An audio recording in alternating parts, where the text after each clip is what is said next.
I don't want to rule or conquer anyone. I should like to help everyone if possible. Jew, Gentile, black man, white.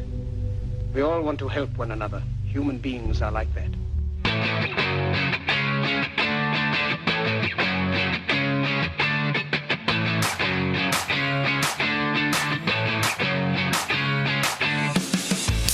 Lead us in there?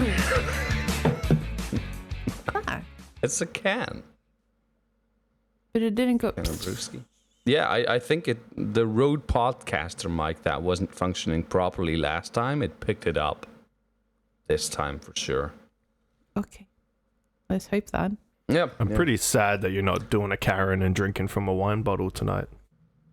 Well, by the way, Alex, since we're talking about last time, I stopped with the whole drinking wine from a bottle thing. Yeah. Why?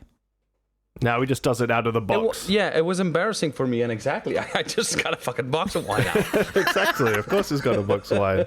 It's much more convenient. It is. Just it one is. big You bottle, just go, 3 liters. It's amazing. And just fucking chuck it in there. Who's leading this episode, by the way? Who's doing this shit? That's what we tried to come to a conclusion like 5 minutes ago. I feel like Ali should, because I think...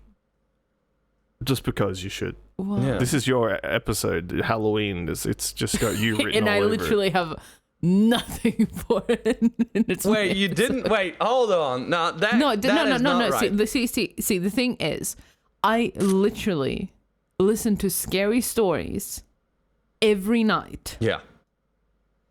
But I don't know. I'm not a good storyteller. I'm a good storyteller when it comes like, oh, None did you of know us what are. happened? And I can gossip your ear off, no problem. But I can't set the setting. But It was a smirky night.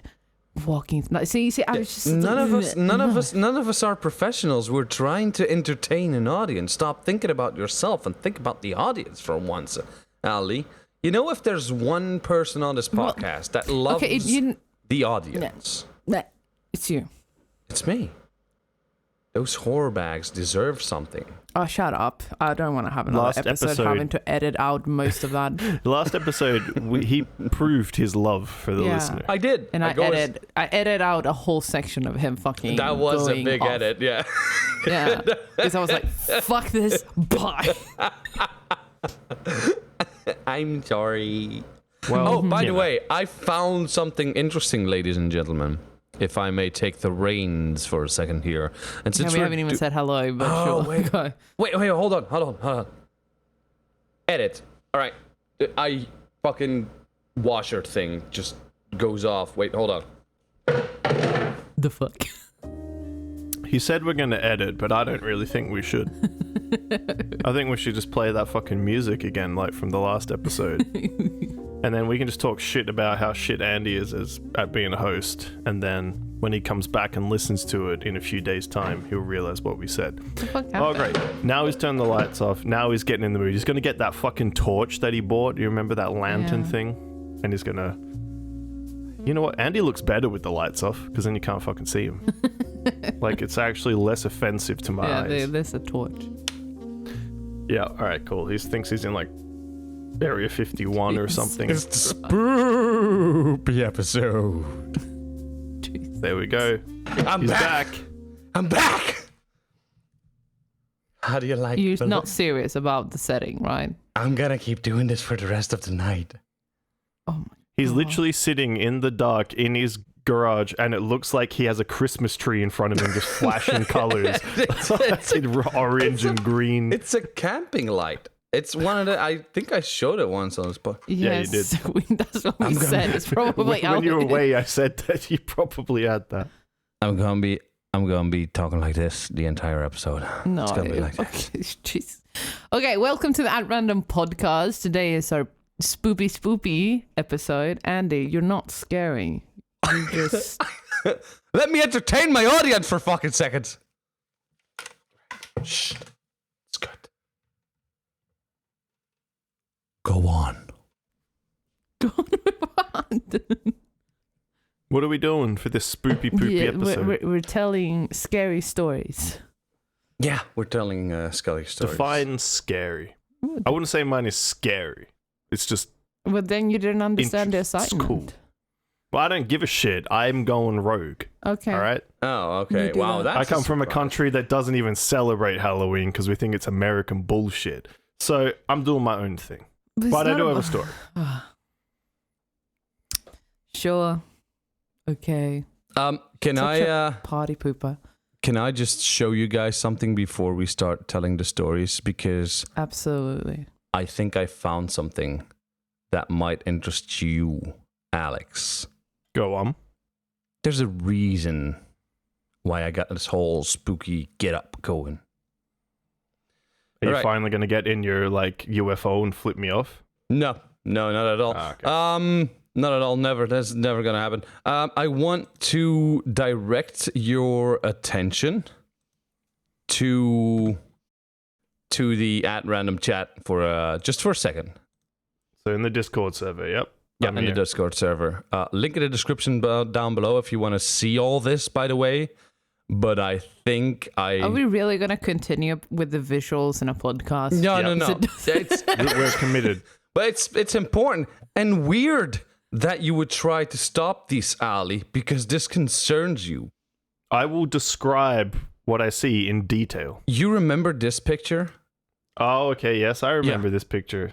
From what movie was this from? Where you thought This Ali was looked not. like some This ritualist? was not from a movie. This was actually Ali that I caught in a cult, like in a I thought you said it was the other one with the 1950s. headband.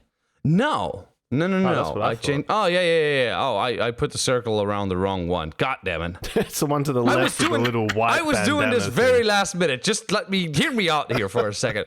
But I did Yep. find some interesting other things online. So I found Okay. Ali in this cult. So I was like, in what other cults could Ali have been? And so I did a little prehistoric research. I Probably actually most of them. started finding Ali everywhere.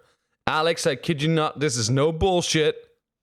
These are old pictures from Ali in all different kinds of cults, right? This is your wife we're talking about. If I may give you a suggestion, get the fuck out. Because this is spoopy. You ready for this, buddy? Yep, go for it. All right. So, number one, I'll describe them. I found her sitting in the back writing there. Oh yeah, she's in Yeah. like some That's sort of de- black and white. You can tell her. You Picture. seen the top of her head. That's the top of her head, right? Yeah, long dark hair. That's Ali 100%. You could tell That is on anyone. 100% Ali. Yeah. 100% Also, her. you remember that infamous Mickey Mouse fan club, like cults thing where there's an entire theater? Check this out, buddy. I've heard they're quite dangerous. Boom. Oh shit! Yeah, it's like a whole theater full of like crazy Yeah. Mickey Mouse Yeah. people, and fuck, Ali is in like the 10th row back from the front. Yeah. And these are all different moments in time, by the way, if I may add. How old are you, Witch? Yeah. No, I don't Like these are think... black and white pictures from the 40s or something. She It's impossible sometimes... to take one. Am I a gilf hunter? She... She sometimes looks a little black and white herself. But here's the creepiest part. It goes back so far that I actually found an infant picture of her when she was probably introduced into cults. And I'm sorry I have to show you this, buddy. Here Alright. it is. I'm ready. There she Oh is. If Jesus! that is not Ali, It's like if that holy is shit, not you- Ali, I can't Fuck believe that you used to look yourself. like John Lennon when you were a kid. Holy shit. Fuck, what happened? That's what happened to John Lennon. He became you. I'm married to John Lennon. Fuck yeah. I like it. Oh my god. Imagine so all stupid. the people. it's not Look, you're stupid. John it's- Lennon. Fuck, join the Discord, people. Look at the fourth image sent Look by at Andy. the evidence. Look at the Yeah. evidence. That's what you need to And- do. It is harrowing, like just how Mm. closely it resembles you. Especially the Mickey Mouse one. Like, that is just... You can't see shit. I literally drew a red circle around somebody in the back, and that picture is fucking humongous. That's Poor why people Ali. join the At Random podcast to listen to people discuss pictures that Yeah. they can't see. Well, you can see them. Join the fucking Discord and you can look at them. Yeah. But if you don't want to join it, then that's your own loss. All right. So, Ali, this is your episode. Who do you want to start this bullshit? Let's start with you. Me? Let's go. What? All right. Yeah. Better get the painful things out of the way first. Oh, come on now. You know I'm a good storyteller. Fuck you for that one. It's true. He had me believe that you were John Lennon for a while there. Yeah. It's pretty good. Pretty convincing. It's not only that, I bring evidence as well. He does. Irrefutable evidence. This one's called The Number 43. I remember the white picket fences, looking newly painted, and the smell of freshly cut grass overwhelmed me as I walked through a neighborhood much nicer than my own. Even the birds sounded happier here. All I could hear was the gleeful chirping that would normally wake me up angrily. That's why it pricked my ears when I heard a loud pitched screech. Normally all I heard was children laughing or the delicate sound of the water sprinkler spraying the grass, but with each step I took, the sound got louder and louder. I was getting closer.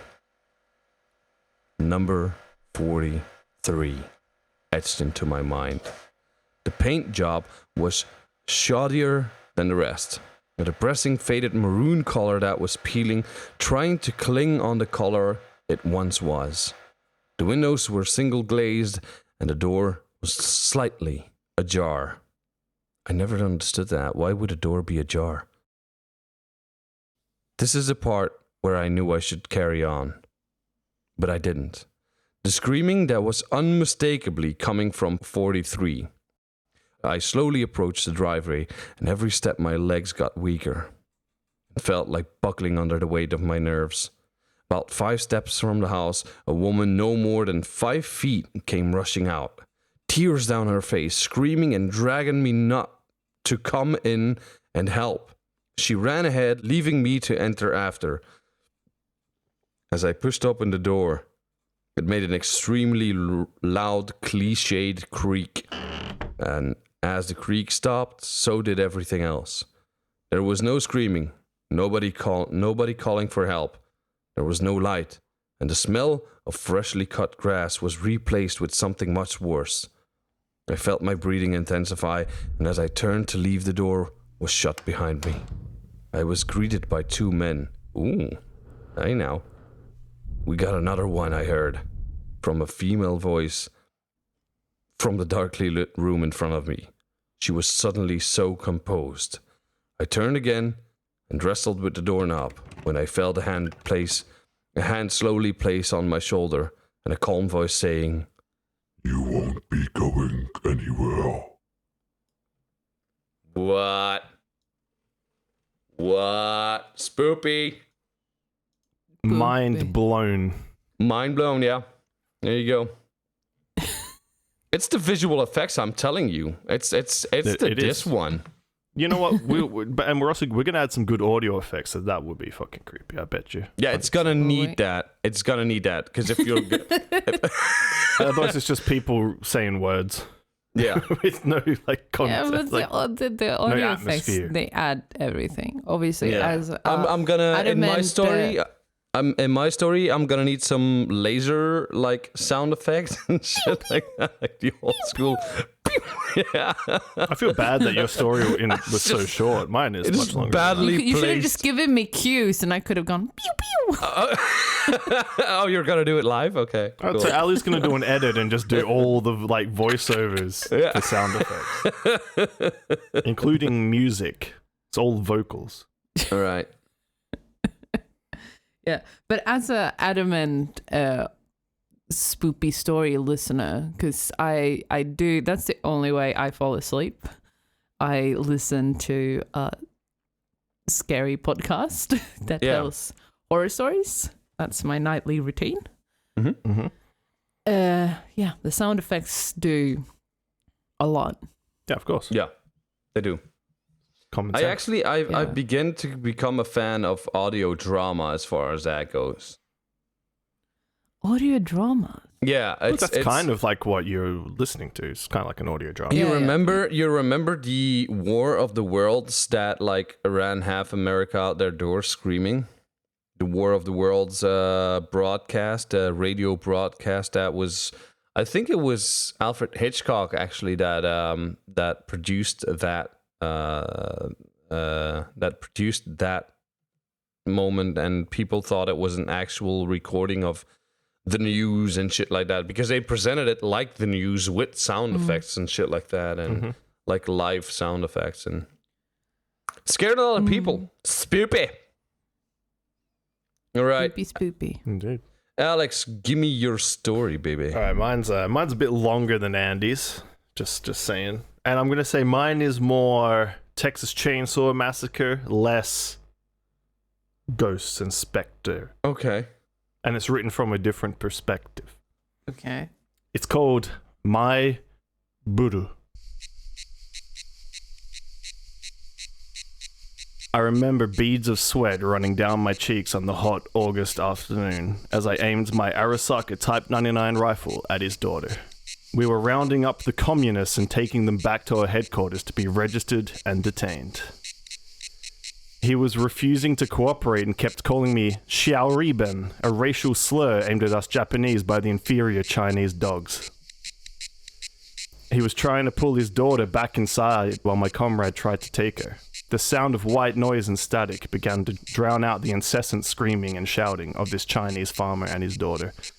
As I reached a point of serenity, I slowly cocked my rifle, raised my aim a few centimeters, and pulled the trigger. I will never forget how beautifully the blood and brain matter painted the corrugated iron sheeting behind the lifeless girl. She couldn't have been more than 7 or 8 years old and was so skinny it's amazing that the wind didn't blow her away as a corpse slumped to the floor. A moment later, her father lashed out at me in a fit of rage as a giant smirk ran across my face. My comrades immediately jumped on top of him and pinned him to the ground. He tried to fight them off like a wounded beast, but my comrades managed to subdue the malnourished peasant with ease. With tears streaming down his face and hatred in his eyes, he looked up at me and spat. I took 4 steps towards him and placed the searing hot tip of my rifle's barrel on his forehead, branding my game for later. Eventually, we got the man bound and gagged and threw him in the back of the truck with the others. This was just one of many people I detained on this day, but of the dozens of people I took, this man still sticks in my mind. I can still see his fiery, hatred-filled eyes staring up at me, as if it was yesterday. My time as a medical assistant in the Imperial Japanese Army had me see many similar faces, but none brought me more joy than this man. I never learned his name, otherwise I would thank him. But I think of him as a friend. He brought more fulfillment to my life than any other man or woman has. You see, this first encounter was just one of many that Prisoner 3715 and I had together. I was working on a top-secret biological weapon project with the aim to one day build a bomb capable of crippling the United States. And Prisoner 3715 was the best subject I could ever ask for. His hatred of me and wish to see me die made him a very hardy test subject. Not even the most invasive, resistant weeds have anything on this man. During his time with me in Unit 731, my little Buru, or Bull in English, as I affectionately named him due to his fiery nature and the brand I left on his head, taught me more about the human body than any textbook or professor had ever taught me. During our first examination in Unit 731, I was testing whether the human body could accept limbs or digits that had been amputated from one side of the body and attached to the other side. When Buddha was brought into my operating theater, I felt something, a sort of camaraderie. He wasn't just another faceless subject to me. He was my subject. So rather than cut off his whole arm like I was doing to the others, I cut off his left thumb and attached it to his right hand to see if his body would accept it. I was trying out a revolutionary transplant surgery and tried reconstructing his hand to give Buddha a fully functional second thumb on his right hand. Sadly, the thumb died and Buddha got a severe infection just 3 days later. A real shame. Just imagine if it had worked. Although it was against protocol, I treated Buddha's infections with antibiotics and removed the rotten extra thumb, much to Buddha's disgust. During the treatment, he was spitting on me and cursing me, so I had to put a muzzle on him. It was quite a sight. This gaunt little Chinese man who was nothing but skin and bone had so much fight in him. The look in his eyes every time he saw me made my heart skip a beat. They were mesmerizing. I never knew someone could have so much hate. After treating Buddha, I didn't see him for his second examination till a few weeks later. His hand had healed, enough at least, and now he was ready for stage 2. By the time I saw him for his second examination, it was clear that he was on death's row. He was always skinny, but now I could see the outline of every bone and major organ in his torso. It would have been amazing if he had weighed more than 40 kilos. Given how gaunt and weak Buddha was, he didn't hesitate to accept the water and soup that I offered him as he sat down. Although nervous and scared after what happened last time we were together, he was so famished that he drank the water and ate the soup like a savage. My Buddha may have seen better days, but they were about to get a lot worse. We were working on a formula to spread typhoid and paratyphoid fever so that we could infect the greater Chinese population on a mass scale. But we hadn't quite grasped the perfect formula. That glass of water and soup that Buddha had just consumed was full of bacteria. It was one of my greatest achievements, creating this ultra-toxic formula, and Buddha was the subject that confirmed its efficacy once and for all.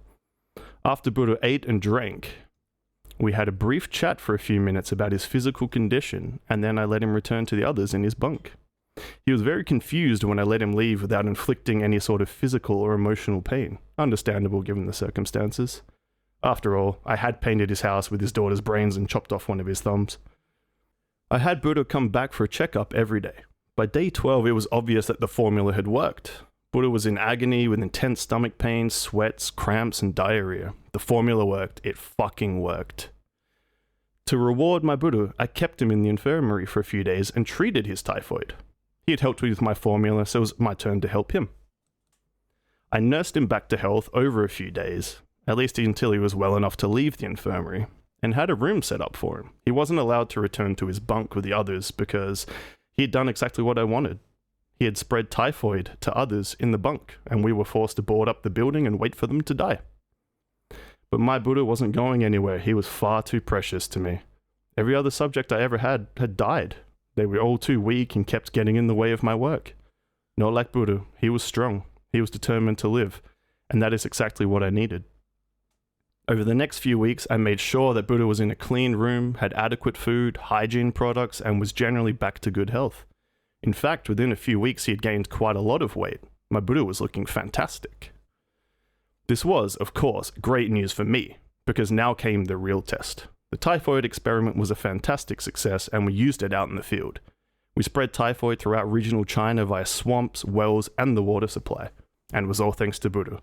And now I was hoping my lucky charm would work again. After all, the fruits of his work were 400,000 dead Chinese citizens thanks to typhoid. Something that wouldn't have been possible without Buddha. The Imperial Japanese Army's final master plan was to create a plague bomb, one that we could drop in San Diego, California, and decimate the Americans. In order to do this, my team and I had been infecting fleas with the plague and then infecting people. But with limited success. I'd recently come up with a new method of transferring the plague to the fleas, a more effective method, and now I needed to test it. And now it was Buddha's time to shine again. He came into my theater for the third time, looking the best I had ever seen him, even better than the first day we met when he was a free man, with a real name and a family. He sat down and I passed him a blanket and said it was for him to keep warm as the winter was starting to settle in and it was cold in the camp. Naturally, I had my protective equipment on, so I didn't infect myself. Buddha reluctantly accepted the blanket, which had been infested with fleas that had been given the plague using my latest methodology. I performed a standard medical on him so as not to arouse suspicion and had him returned to his room. A few days later, a comrade brought me word that Buddha had a high fever, swollen nodes, and was suffering from chills. Fantastic news, I shrieked in excitement. Bring Buddha to me, I ordered, and I began suiting up for theater. Now was Buddha's piece de resistance. Because I wasn't just interested if my meth infect fleas was more effective, I also wanted to see what happens to the human body when you are infected. What happens on the inside. I could barely subdue my excitement as Buddha entered the theater. I could see the fear and trepidation in his eyes as he walked into my theater to see the fully prepared operating table and my trusty set of tools. I told him I was going to examine him and had him lay down on the table. As he lay down, 2 comrades grabbed one arm each and used a belt to tie him down to the operating table. He was kicking and flailing about, but nothing was going to stop me from finding out. I had to know. What does the plague do to vital organs inside the body? At that point in time, remember, this was 1944 we're talking about. We knew what happened on a basic level, but no one had ever thought to see what occurred on the inside, before death. I took my scalpel, and without any anesthetic, I began dissecting Buddha down his midsection, from his sternum to his belly button. I grabbed my pincers and opened his chest cavity while he screamed and wailed in agony. At one point, I stroked Buddha on his head and told him it will all be over soon. I began shifting around his vital organs, knowing I had to work quickly to find out as much as I could while Buddha was still alive, as he was no good once he was dead. I took my scalpel and began removing tissue in and around his liver, gallbladder, and lungs. I'd never heard screams like this in all my life. They still ring in my head sometimes, and what a rush they give me. I started cutting away and removed his liver first. I could see the life slowly draining out of Buddha as his screams started to become weaker. His fight was starting to ease. Working quickly, I opened up more of his torso and cracked open a few ribs so that I could extract his left lung. As soon as I sliced and removed his lung, Buddha let out one final yelp before his lifeless corpse lay on my operating table. I dissected his organs, studied their structure, the liquids and membranes contained within them, took notes in my diary, forever stained with some of Buddha's blood, and sent my research back to Tokyo for my superiors to review. I must have sat there for hours with Buddha's lifeless corpse while I finished up my research. Eventually, very, very late in the evening, I finalized my notes and was finished. I remember going up to Buddha, caressing his face, stroking the brand I gave him on his forehead, a symbol of our connection, and thanking him for his service. I picked up Buddha's lifeless, incomplete corpse, took him outside in the cold January snow, and dug him a grave out by my window. For the remainder of my time in Unit 731, I would look out at Buddha's grave every day and thank him for the fulfillment he brought to my life. I learned more from Buddha than I ever would have had our paths not crossed, and for that, I am forever grateful. When the war finished, we had to destroy everything at Unit 731, and I went into hiding. Until the Americans came along and offered me money for my research, and agreed not to disclose what I did in exchange. Now I'm an old man living an incomplete life, a life without Buddha. If only he was still here today. Just imagine what experiments we could do together. Brings a tear to my eye that my greatest resource is no longer with me today. The Americans asked me if I'd do it all again when they brought my research, and I told them I would do it 1,000 times over if only to work with my Buddha again.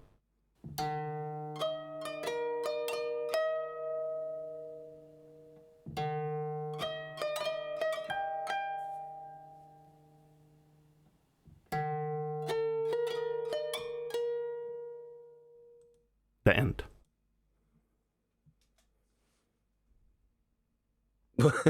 You look horny, Ali. Nah. Didn't get you? The thing is with those sort of horror stories, because it's obviously this is somewhat based on true history. Because this is true history. Yes. The Japanese did this. That. Like, Yeah. this was real. I did all of these things. Yeah. Genuinely, that happened? The Japanese did all of this in Unit 731. They cut people alive, open when this they were was alive. about Unit 731? Dude. They created plague bombs. They Yes. Actually, I infected people. wanted to do an episode on those guys because those were some fucked up things. That's the thing. It's like, that's why I was so uncomfortable with the whole thing. It's like, now I'm convinced you're a fucking sociopath the way you told that Guess story. what? Guess what? I wrote this. You wrote that? Yes, I wrote the whole thing. You are a fucking psychopath. Jesus. I was reading about it and I was like, I want to put a twist on it that's not just like a ghoul story or a ghost story. And I Wait, was you like, wrote that in like a first person? Yeah, I wrote the whole thing today. So you went through the motions of being Unit 731? Yep. I wrote it You from the perspective of fucking the scientist. You know what? That's the thing. You sounded like fucking Mengele. There is a reason why Australians are fucking criminals, and this is it. Yeah, That's my story, written based on like all the stuff that in here. Like, Yeah, no, that is true. Giving typhoid, they did kill 400,000 Chinese by poisoning water. They cut people open while still alive with no anesthetic to see if like what would happen. That's They the thing. studied It's the just all the plague things you were impacts on saying. people. I was So like, my- all of those things happened. So why? I was like, My little buru, was that an actual link to something they said or something? Nah, I just thought it was funny that he got branded, and I was like, what animals get branded? I was like, a cow, but I don't want to call him a cow. So then I looked up the Japanese word for bull is buru. So I was like, we'll call him that. Oh, my little cow. My he was little, called. my little bull. My little cattle cow. He misses his bull. you are fucking Hey. Sexy. Jesus Christ. Hey. Sexy. That No, it was sexy. well written. Like, I mean, I made that up in like an hour. yeah. Well, that's why you were. While you were typing sleeping away. on the couch. I was having a nap, and he was just like, and I'm like, oh, I was like, this is a She brilliant was idea. for the first time in years. She was like, "Wow, my husband's actually working. He's She's a stay-at-home he's probably looking to get housewife, student promoted." person. And he was like, cut open the Japs. No, cut open the Chinese. I was a Jap. I was Japanese. He was. I'm in the Imperial Japanese Army. Just for a little clarification, so Ali didn't bring a story. She is not. well, I can prepared. tell you many stories. Can you Because I give us a listen- short one? Okay. I'm not good at telling. That's the thing. That's why I Yeah, don't want to do it. Let us be the judge of that, so we have something to laugh at. Fuck off. It's only Got true. Okay, there's one that I know that I recently had to. So we started our house renovation, and we had to remove the wallpaper in the house. The guy that lived before us had plastered wallpaper everywhere, even on the ceiling. So I started peeling, and I'm making my mission to try to get as big pieces. So it was satisfying for me to get a big chunk. And as I was ripping, I started noticing at the bottom of the wallpaper there was a name and a number. Didn't pay much attention to it, just continuing removing the wallpaper. Eventually, curiosity struck me one day, and I decided to look this name up, and led me to a file of a missing person. Found that odd, and I started looking up more names, and it turns out that every single name that I found was linked to a missing person. Police was called, they came in, and as they were doing the research, I hear them say, yeah, this is human. And I couldn't quite grasp what they were saying, so I just asked them, what do you mean by it's human? And the police officer turned to me and said, we need to find out where you've disposed of the rest of the wallpaper. Oh, and I wonder why. And then I found out that all the wallpaper wasn't wallpaper, it was actually human skin. It was human skin. It's human skin, Alex. Use think the I've heard this skin one on the wallpapers. Did you tell this one last year in the Halloween episode? No, Are you rehashing content? no, I didn't tell this one. I actually think that's a creepypasta for some reason. I'm not sure of that, but I think it's a creepypasta. That's one of the Reddit's like short, scary stories. Like they have Yeah. to be a certain amount, like really short, scary. Yeah, it's a lot shorter than. Yeah. Yeah, It's like yeah. The best one I've ever read was that one that goes like, so you're hanging out with your baby and the door, the telephone rings and you pick up the phone and your baby and you say hello and he says, what are you doing with my daughter? And your girlfriend come back and he says, who was dad? And he said, that was your dad. And then his, what was it again?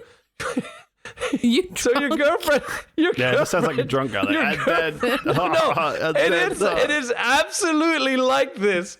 It's like your girlfriend comes back. She asks you who called, and you said, "Oh, it's your dad," and then she said, "Oh, my dad is dead," and then you go, "But then who was phone?" And that's it. That's the story. Who was phone? That's it. Oh, okay, yeah, I think I know that one. Yeah. Who is phone? It's like there's a lot of memes about who is phone as well. Yeah. Yeah. But I do have another one that I want to get Ali's. I definitely want to get Ali's approval of because this is Shit, I is she think in another cult? Halloween needs it. It's about a cryptid, but it's a Oh. cryptid. It's a cryptid we all know and love, and I think it's such Sally. Sometimes Halloween it feels a little bit romantic and stuff like that. So I thought like maybe something with like a camping thing or a trekking thing involved, and something like that, forested areas and stuff like that. And then a cryptid, of course, because it's Halloween and it needs to be scary. My sister Gina is a 32-year-old nurse. She works hard, and she's also a big fan of vacationing up at the Big Bear. I was supposed to go with her. We both love camping. But something came up, and I couldn't go, so she went on her own. I wanted her to wait a couple of days so I could go, but she decided to go ahead herself and maybe just wait up there for me to join her. We both love the Big Bear area, as well as camping up there. We've been going up there since we were young, camping, fishing, skiing, you name it. There's always been rumored about a Bigfoot around the Big Bear Lake area. We never really believed it, but hey, there's been a lot of supposed sighting, so maybe we've been wrong all that time. My sister and I have a cabin near the lake. It's beautiful. Cozy log cabin with 2 bedrooms. And even though we only need one, I fuck my sister all the time. I love her 36D jugs, my mouth, hands, and cock. Can't get enough of her. The looks on Ali's faces. Okay. Gina decided to hit the sauna after she unpacks and gets settled. She throws on a towel and nothing else, and heads out to the sauna. It's nice and chilly up at the lake. 30 degrees and snowing. Her beautiful nipples could cut glass from being so hard. She quickly makes her way through the light snow and cold air into the hot sauna. She pours some water on the hot rocks, tosses the towel, and takes a seat, happily soaking in the hot air and steam, smiling from being so warm and cozy. Sweat slowly rolls down her face, her tits, her tummy, and all around her juicy cunt. She rubs her heart clit softly, smiling even wider from the pleasurable sensation. It throbs and vibrates as her fingers glide across it. Gina closes her eyes and gently bites her tongue as she manually manipulates her hooded pleasure points. Stop moaning. Hey, come on, let me tell my horror story here. I need James's cock. Damn, no cock around when I need one. Gina keeps rubbing her smooth and sweaty, curvy body quivers as she works her clit, sliding a finger up her dripping wet snatch as well. She twirls it around, tapping on her pulsating pink folds. She slowly licks her glossy lips, grinning all naughty and horny, fingering her pussy a little faster. God, this is painful. Gina hears... Wait, just hold, Ali. Let me tell my horror story, okay? Jesus Christ, man. This isn't professional anymore. I'm not saying anything. You're giving me those looks, those witchy cult eyes looks. Gina hears a noise outside of the sauna. A bump. She opens her eyes and looks around, listening carefully for any more noises. She didn't hear anything else and brushes it off as a raccoon or something. She gets back to her self-pleasure, fingering her wet pussy even faster, her thumb rubbing back and forth across her thumping clit. Does a clit thump? Does it do that? Shut somehow? up and tell your fucking I think if you go story. to a bigger one and it's really thumping up and slapping up and down. All right, away. well, it's all comes and pussies and juices from there. Gina bears another bump, so she hears another bump. A louder one than the first. She gets up, grabbing her towel and tying it above her big breast. She nervously opens the sauna door and looks outside. It's evening, so it's almost dark. She didn't see anything at first, so she walks out a little further, hearing another bumping sound, but still not seeing anything. She gets scared, but doesn't panic. Gina assumes it's a bear, but still she can't see anything. She grabs a flashlight from beside the sauna and carefully walks around the back of the sauna, looking around but hoping she doesn't see anything, or at least not a bear. Well, I don't see anything anywhere. I must be hearing things or something. It's her I stepdad. really do need a cock, I guess. Gina relaxes and turns to walk back around the front of the sauna. All of a sudden, she's grabbed and pulled back into the woods. She screamed, scared shitless, and not knowing what the fuck grabbed her. What the fuck? Get off of me, help! Gina punches and kicks at the entity holding her on the ground. It's darker in the woods, so she can't make out what it is. She tires and stops kicking, breathing hard. She feels a strong breath and sees a face moving towards her. What the hell could it be? Gina's scared and nude, her towel ripped from her body. Oh my God! It's Bigfoot. An actual Sasquatch creature. Well, guess we were wrong all these years. Gina looks at all, shaking and scared, and leans in, sniffing her. It growls. Listen, the Bigfoot fucks her. That's basically what. I'm not doing that further. The Bigfoot fucking. Was it Bigfoot or Harambe's ghost? Folds his dick inside of her. I didn't even know a dick could fold. He does it. Bigfoots can. I guess that's how he stores it away, right? It's like a foldable, like folds in half, it's a so he can like put it under the dick. bed when he's not using it. Sasquatch has a foldable dick. Listen, you always come here for the right information, and that is just what we give you, even on Halloween. It's true. It's all fact. That was a true story. It's all fact. Yeah. Everything in this whole episode has been true. Yeah, it is somewhere along those lines truthful. I'm sure someone out there has been fucked by a furry in a Sasquatch suit. Listen, I just want people to understand that some people delete themselves on Bigfoot porn. I just want people to know that, okay? And it cracks me up. And you they're called furries.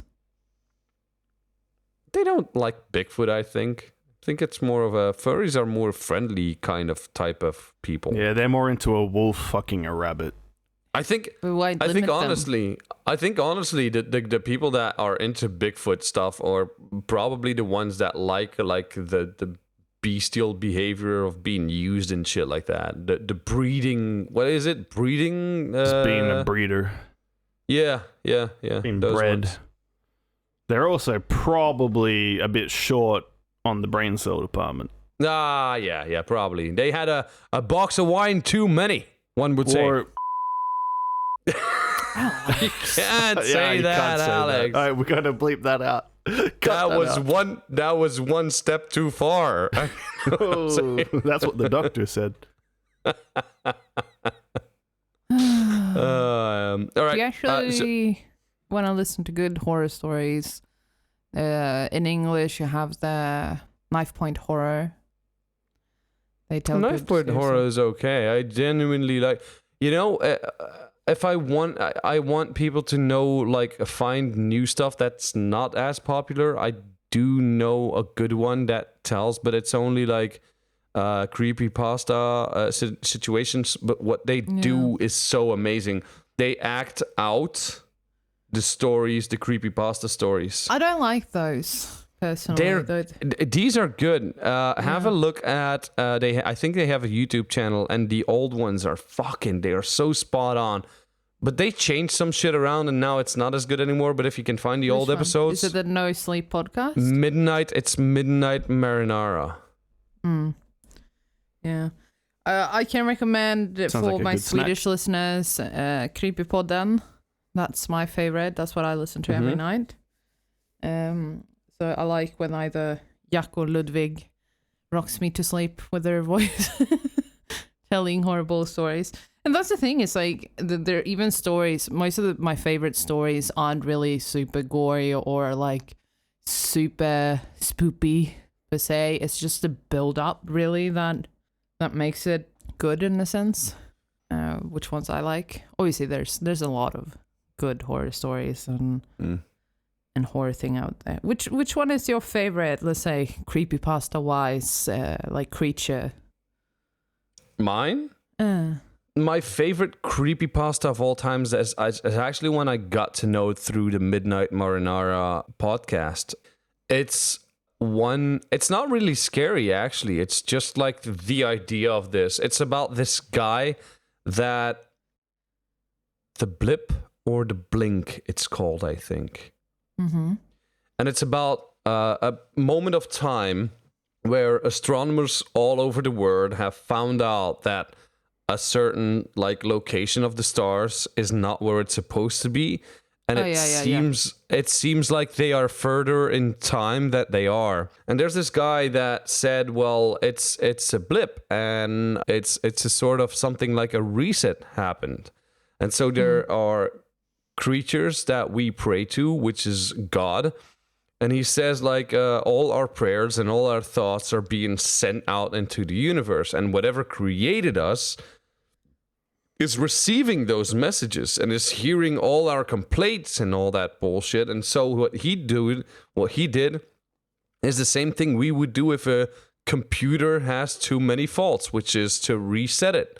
And that was that blip.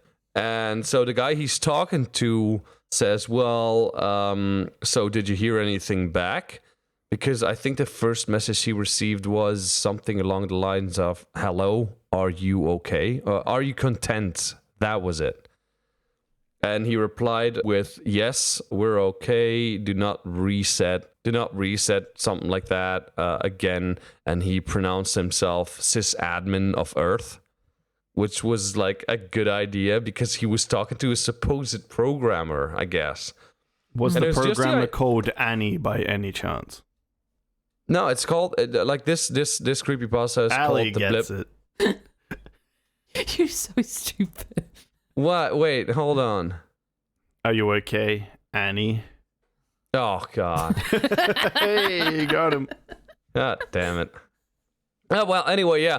So that's one of my favorite one. It's not really because it's scary. It's more of the idea of there being somebody that's actually God, but like we are in a program and he resetted us and he can choose to give the dinosaurs another go or something like that. Like that was really interesting because it does end like that. And I guess as far as scary goes... Okay, but what about like creature likes? Like what are like one creature that you know is what? just... I don't like the rake story because it reminds me so much of the only cryptid creature out there that freaks me the fuck out and I am truly scared of, which is a Wendigo.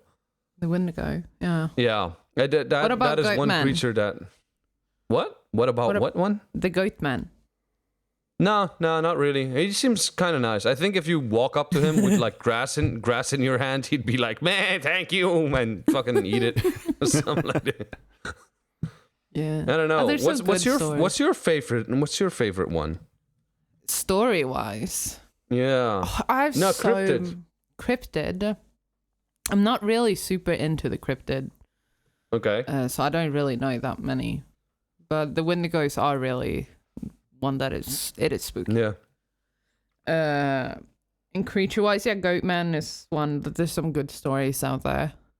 Yeah. What was? Can you recall the first horror story? I can definitely recall the first like horror thing that drew me into creepypastas and horror stories and shit like that. You know what it was for me? That whole contest that created Slender Man. Because I didn't know it came from a contest, and I saw the I think it was 4 pictures where Slender Man was standing on a background, and so you start researching that picture. It's like, oh, Slender Man, you bump into that name, and then you start typing in Slender Man, and you see all fucking stories pop up, and that was the antagonizer for me. Is that the story that made those like 11-year-olds kill their friend for the Slender Man? And they didn't kill her. They stabbed her. Stabbed her 20, 30 times. Yeah. And left her to die in the foot. Yeah. Yeah. Yeah. They were like 13, 14 years. Young kid, yeah, and the kid was young as well. It was like 4 years to 5 years old, yeah. No. I think they were all like they were the 12, same age. 13, 11 to 13 sort of range. So 2 girls bring it's like one of the girls into the forest and then they stabbed her. But the friend, allegedly. Yeah. Oh, yeah. Yeah, there's a whole case and there's a whole documentary about that. But those girls are full on fucking nut jobs. So they're mental. They're mental. They would have done it anyway, I think. Yeah. You think? No, but that's the thing. It's just I'm not really super invested into the spoopy, scary stuff like that. I started listening to like horror just based off that podcast. And to be honest, like the first few episodes they did the typical, you know, the child with black eyes and the goat man and the Candy Cove and all the typical that was really hot in the creepypasta world. I'm not really a big fan of those. I like the stories of like the forest gods. That are a bunch of there are a bunch of subreddits where a guy tells he's a wood what do you call them? A god in the woods. What do you call them? Mm-hmm. Ranger. Park ranger. Yeah, park ranger. Yeah. And he tells all these stories of like weird things that happen in the woods. Yeah. And those are, and it's not always bloody and gory. It's just sometimes fucking creepy. Mm-hmm. Like they have a story that occurs that when you're in the middle of the forest, like we're not talking a patch of fucking woods. We're talking like the big forests where the rangers are. That sometimes when you're out walking, they find stairs that just appear out of nowhere. And you're not supposed to look at them or anything. And when you climb the stairs, it's like bad things happen. Yeah. I also never look into fucking how many people disappeared in national parks, because that number is staggeringly scary. It's incredible what happens in like forests, and oddly enough, it's not discussed that widely for being such a big fucking problem, because it is a genuine fucking problem that people go missing. In it's more like in America, because the national parks, like if you go to a national park here in Belgium, like you walk for 5 hours and you're out of there. Like it's not that big, because Belgium it has like 11 million people in it. You know, it's not that big. Yeah, we know it's a tiny country. Yeah, and Ali's already expressed her hatred of the Dutch/Flemish language. But it's getting worse. It's getting worse every week here, because it started with language. Now she's already shitting on the size of it. But anyway, the forests in America are fucking huge. You can walk for weeks there and still not be out. Yeah. But that's the thing. It's like if you've ever been into a proper big forest, it's like Sweden isn't the biggest country either, but we do have a lot of forest area, and sometimes you do. Yeah. Like you can feel. I believe in spirits and I believe in stuff. Not fully like necessarily ghost and creepy, but I believe in energies and there are parts. I've been up north and even here, like you can feel almost the forest being alive, and it's so weird. And there's some parts where you literally just get genuine chills because you can tell like this is a bad spot almost. So I don't know. Then. Yeah, no, but the type of scary stories that I like to listen to are usually more longer stories. Doesn't have to always be gory or about a certain ghost or stuff. There was one that I read that was on Reddit that I thought was pretty cool. It's like our daughter is turning 5 years old, and last day before her birthday, she walked in and she said, "Hey, mommy and daddy, do you know how old I am right now? Because tomorrow I'll be 5, but do you know how old I am right now?" And they said, well, no, tell us, you know, because they want to hear if their child wants to know it. And she holds up 4 fingers, and they've been up until 8:30 this morning trying to figure out where she got them. You get it? The doctor from my story. She was holding up 4 fingers. Yeah. Yeah. Yeah, the doctor from my story. He threw them away and then she picked them up. Oh my god. So this one's called a tap tap tap. Is it a fucking Tinder story? Folded his thick long cock. No, I'm not. No, I'm all No more genital. That is genuinely a cry for help when a woman says no more genital. It had been days since it started. The tapping. Tap, tap, tap. I would hear it late at night from my closet. Rodents, I would chant like a mantra. Just rodents. But lately in the back of my mind, I began to think that rodents weren't the case. The tapping began again, and in a rage I leapt from my bed and threw the door open. Rodents were not the case. My reflection stared back from the mirror before I watched it. Tap, tap, tap. Fuck, we have rodents, Ali. What are we gonna do? No, it was somebody in the mirror, you jackass. Biggie Smalls, obviously. Yeah, it's Biggie Smalls. That's the best fucking thing. It's Biggie Smalls, Biggie Smalls, Biggie Smalls. Ah, yeah. Biggie Smalls. Pop a cap in your ass. I fucking want that to happen so bad. Oh, God. Has anyone ever played one of these games, Bloody Mary? Or something like that? Like, Nope. genuinely? Nope. You Yep. didn't? Were you scared, or was it just like I've been in like 15 cults. I don't give a shit about this. No, we used to do that as kids, and sometimes it was scary. I remember Yeah. our teachers got shitty at us because we used to do it in the school. There was Mhm. splash water everywhere. I don't Nice. even know what you're talking about. You're supposed to splash water in the mirror? I don't remember really how it went. No, you don't. I don't think that's a thing. Oh, but that was one that we did as kids in school. So we would splash water on the mirror, and then you would go say it, and then you would turn off the lights.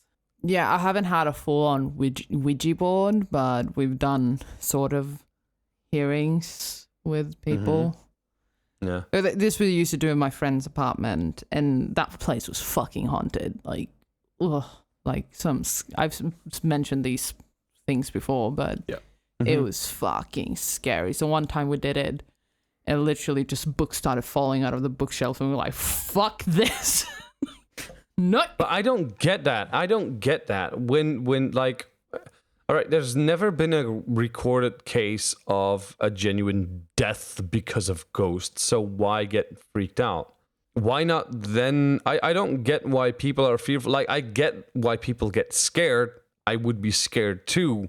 But I would be at that point interested in trying to figure out like what it would want if it's a different part of nature that we don't understand yet. Because generally my idea of ghosts is that it's not dead people, but it's like something that associates with us when we're doing those rituals that is just a part of nature that we don't see or hear or whatever. Yeah, the case with this was because, like, we always knew that there was something in that apartment. And at first it was always like, because my friend that lived there, he was like, there's an old man and there's a little boy that live here. Yeah. And it was never something that scared him because he would see them occasionally. I saw the old man on occasion, or I think I saw something. Obviously, I can't say for sure, but I'm convinced that I did. And at first it wasn't, but then like the energy completely changed and it got really scary. Like you felt uncomfortable because at first you would feel presence, like, yeah, okay. And we would identify them and it was nothing that we were afraid of. Like they would occur. The little boy would run around with his fucking ball because he lived on the top floor, but you could still hear bouncing. Okay. Because he had seen him. I never saw the boy. I saw the old man. And so we always talked about it and we like experienced some things. Like the scariest one was the door closing when we were both lying on the bed on the floor and he had one of those balcony doors that you have to click open and to get it open. And it was all the way down and all of a sudden we see the door literally open, lift up and close. But the energy changed in the room completely or in the house. Yeah. So that's you when hear we that started. a lot when it comes to ghosts, or like temperature change and energy change. Not temperature, Like, it was just the energy. You could feel it. And like we got really scared one night when we literally almost started a fire. It wasn't us. Like the thing started almost a fire in the house. Because we would, at night we would eat sandwiches and toast and drink coffee. So either we ate toasted on the roaster, like on the bread toaster, or we made toasties, like with a machine. And on this particular night, we had roasters on bread. But when in the morning, his mom... You put it in the toaster? Yeah, we put it in a toaster. But the next day, his mom cracked the shits at us because she's like, "Are you fucking trying to kill? Like, what the fuck are you doing?" We're like, "What?" Because she said she had come home because she worked night shifts, and she had come home and the toaster, like the toasty machine, the one where you put two slices of bread and toast, like You get it? Yeah. Okay. Yeah, I get it. You're making grilled cheese. Yeah, grilled Yeah. cheese basically is a machine. Yeah. That one was plugged in, which we Yeah. hadn't used it because we only had 2 plugs. So one was for the coffee machine and one was for either the toasties or for the roasting thing, the bread toaster. Mm-hmm. So since we have toasted bread, the toaster was on and the coffee machine, not the toasty machine because the toasty machine was someone else. But Okay. the toasty machine was plugged in when she had come home, and there was some plastic on top of it that started melting. And she was so angry at us, and we were like, we didn't do that. And there was no one else in the house. I mean, obviously one of you did, We didn't, though. well, but you must have because But we didn't. Like, we went over it so many times, and still to this day, we Yeah. don't know what happened. neither one of you wants to admit it. Maybe one of you slept walk and went in the kitchen and did Yeah, it. that could also be a possibility, but Because none of us have a history. Does Casper want like a toasted cheese? I don't fucking know. You know what? Maybe Casper does. Mm-hmm. And maybe you should mind your own fucking business, Alex. I've been in that apartment how- multiple times. There was nothing fucking weird. But these two are special people. Oh, shut Like these two in question. I question more the human being than any spectral fucking. These two, I love how this is going. These two are special people, and that was definitely not with sarcasm dripping from it. Yeah. But yeah, so after that time, like stuff started happening, like a lot, like much more often, and more bad stuff. And then it just stopped eventually. Then my friend moved out of there, and then Cut back on the drug You use. guys ever seen that video of that subway security guard that goes into that like hallway that has the door of the fire hose banging open and shut? no. Like I haven't seen many too convincing like ghost videos and shit like that. But there's been a couple that do have me fucking wondering. Like, do you remember? And this is one that I think was a Wendigo, by the way, because Wendigos are known to mimic voices. And so they stand somewhere and they imitate somebody screaming for help. And then you go there and of course it's a Wendigo and they fucking they butt rape you in the fucking face with their claws. There was this one video of a cop, like it's a cop cam.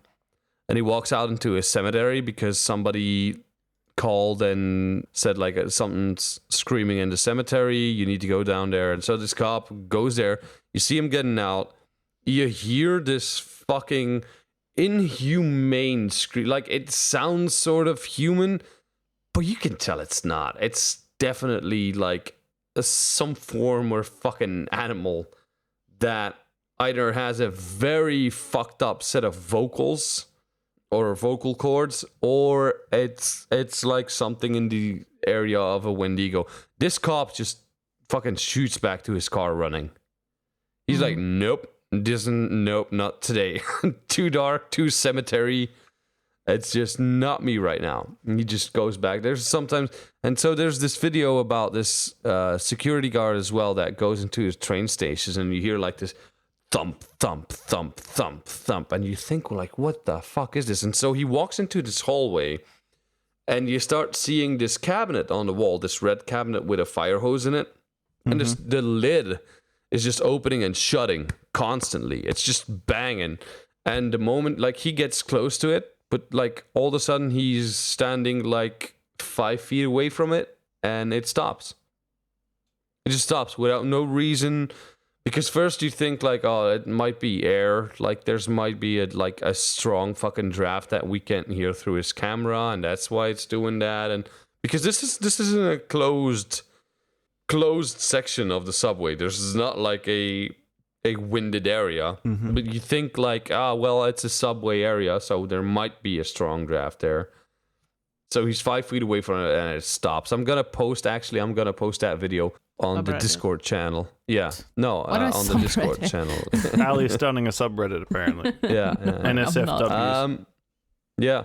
Send nudes. So, but yeah, spoopy stories all around. Hey, happy Halloween, everybody! Happy Samhain. everybody, enjoy the holidays. And if you want to use a Ouija board, do be careful and keep a shotgun close by, just in case a ghost pops up, and just shoot it. Remember, It'll do something. aim at your head. Just don't use weapons. Yeah, You're more likely to shoot yourself. Yeah, don't do an Alec Baldwin. Yeah. Oh my god. Oh god. Oh, come on now. It's Jesus so Christ. horrible. All right. Well, fuck you. I'm saying it could be an accident, so be careful with firearms. Okay. Well, that's the end of Halloween and our podcast. The Discord link in the description down below. Fucking hell, Alex. Jesus. And you can follow us on Instagram at @random.podcast, so at.random.podcast. And on Twitter at AT_randompod.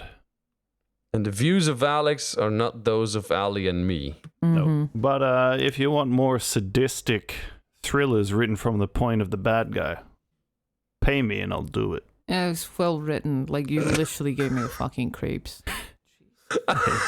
It's too well written. It is really well written. You're disgusting, Jesus. Wow, it was brilliant. I humanized a demon. There's no humanizing. Yeah, he was so happy that his research worked, like a normal person would, like a researcher. He was. Oh no. He doesn't have a name. Andy, give us your favorite Japanese name. No. Thank you. With correct pronunciation. Bye. All right. See you later.